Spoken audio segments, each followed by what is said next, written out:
Welcome to Chapter 1 of A User's Guide to the Web. Before we can go any further, however, one thing needs to be cleared up. The web is not the same thing as the internet.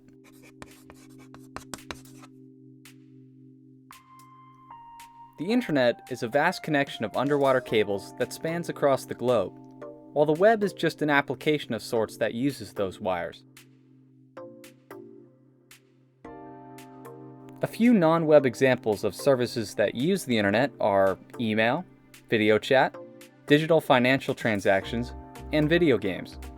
The web is arguably the most commercially successful service on the internet, which is why the two terms have become synonymous over the years. Now that that's cleared up, let's get on to talking about web browsers. Browsers are the first thing you click on when you want to perform a web search.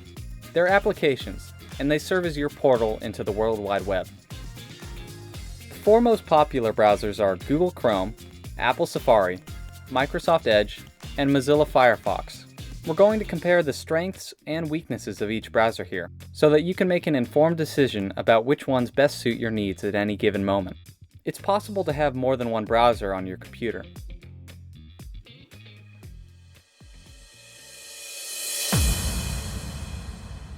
First up in our comparison is Google Chrome. Chrome is the most popular browser on the web, controlling roughly 64.5% of the global market share. It's available on all devices, and it's the default browser on all Chromebooks and on most Android devices. Chrome is partially built from an open source project named Chromium, which means that a lot of its code is publicly visible on the web. This is generally considered a good thing, as it allows anyone to look through it for shady programming practices. However, while Chromium is open source, Google Chrome itself is not, which means that end users are ultimately working with a closed-off, Google-tailored experience. And just in case you were thinking about it, this doesn't mean go use Chromium. Chromium is a very bare-bones experience, and many websites like Netflix just won't even work. The primary reason to use Google Chrome is that it is indisputably the most compatible browser on the market, and many claim that it's the fastest. This means that most websites will load on Chrome without any problems. In fact, a good rule of thumb for the web is this: if it's not working on your browser, try loading it on Chrome. Chrome also does a good job at warning users of potentially malicious websites, which may contain viruses that could infect your computer.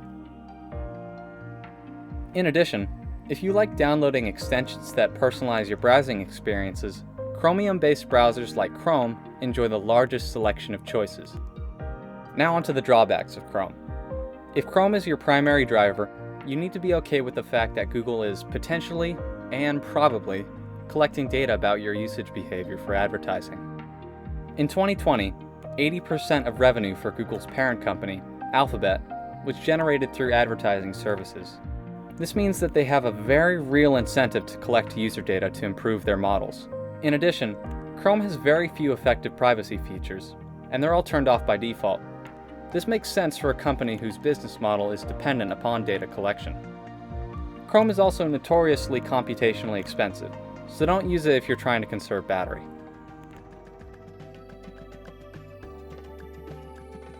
Next up for comparison is Apple Safari.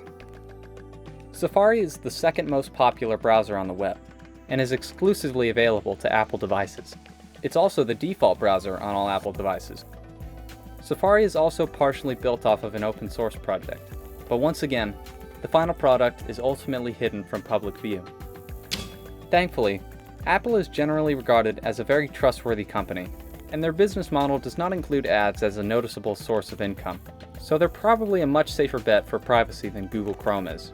In addition, Safari is built by Apple to run specifically and only on Apple hardware. It's thus an incredibly optimized piece of software. If you're trying to conserve energy and you use an Apple device, use Safari. Another plus is that it offers partial protection from trackers enabled by default. For those who pay for an upgraded iCloud subscription, a work-in-progress private relay mode is also available, which can be easily turned on in Safari's settings.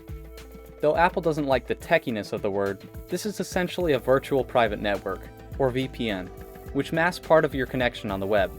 We'll talk a bit more about these in Chapter 2, Web Structure. Now on to the cons of Safari. If you like web extensions, you're going to be severely disappointed by the choices here, as this browser has the smallest catalog to choose from out of every other option on this list. Safari also struggles with loading interactive and complex web apps, which can make using it a major hindrance for power users. Thus, if Safari is your default browser, you in particular should consider having more than one.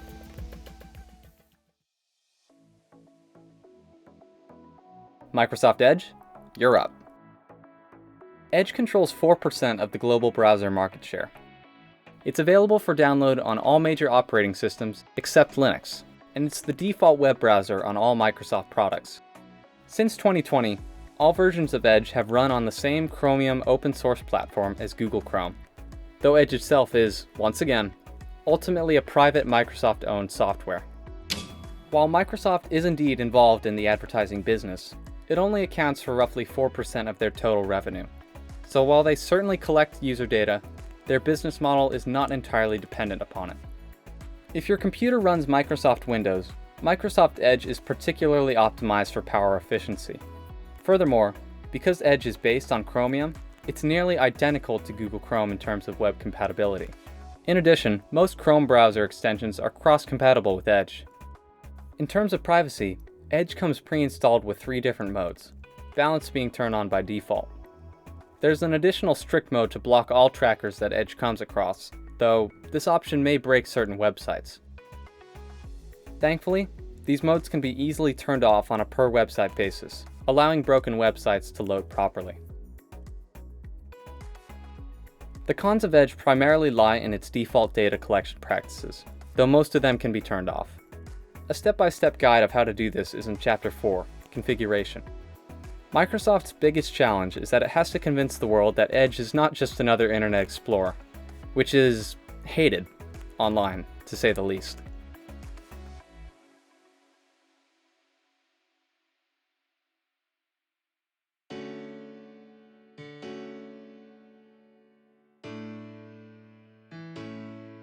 Last but not least, let's talk about Mozilla Firefox. With a market share of 3.4%, Firefox is undeniably the underdog of the bunch. This is largely due to the fact that Firefox is only the default browser on forms of Linux, which account for less than 1% of all operating systems. Even so, the browser is relentlessly supported by its fanbase, and it's frequently championed as the mainstream privacy browser of choice. Firefox earns this title for a few reasons. First off, Firefox is completely open source, which means that its entire codebase is visible for the public to see. Period. Secondly, Firefox is the only major browser to be backed by a nonprofit organization. In terms of tracking protection, Firefox offers 3 modes, just like Microsoft Edge. Standard is the default, and there's an optional upgrade to Strict, which, again, may break certain websites. However, these modes can be quickly toggled off on Firefox as well. While Microsoft cares more about privacy than Google, Mozilla's entire business model is focused on it, which may be incentive enough for many people to make this their default browser. One downside of Firefox is that, while it's more web compatible than Safari, it's still slightly less than Chrome or Edge. Users may occasionally encounter a few broken websites, even with privacy protection turned off. Thus, Firefox users may also want to consider downloading a backup browser to keep on hand. Another consideration is that Firefox's malware detection capabilities are slightly weaker than other browsers on this list. In a comparison with Microsoft Edge and Google Chrome, Firefox only blocked downloads to 72.5% of known malicious files. If you're completely dependent upon your browser to tell you whether you've just downloaded a malicious file, don't use Firefox. However, if you know not to download and open risky files, then this point is not a huge concern. Firefox is still extremely trusted in the cybersecurity space, to the point where almost all browsers equipped to access the dark web are built off of Firefox in some form or another. We'll talk briefly about the dark web in Chapter 2, Web Structure.